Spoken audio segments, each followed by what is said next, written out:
তুমি না তওবা করেছিলে? তুমি না শুধুমাত্র আল্লাহর জন্য সবকিছু ছেড়ে দিয়েছিলে? বুঝতে পেরেছিলে কোথায় তোমার আসল ঠিকানা? ভুলে গেছো?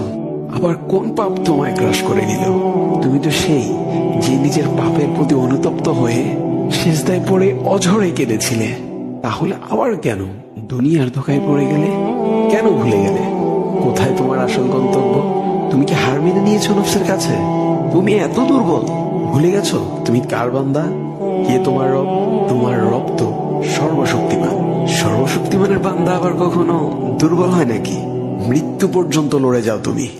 শয়তানকে দেখিয়ে দাও তোমার ইমানের পাওয়ার।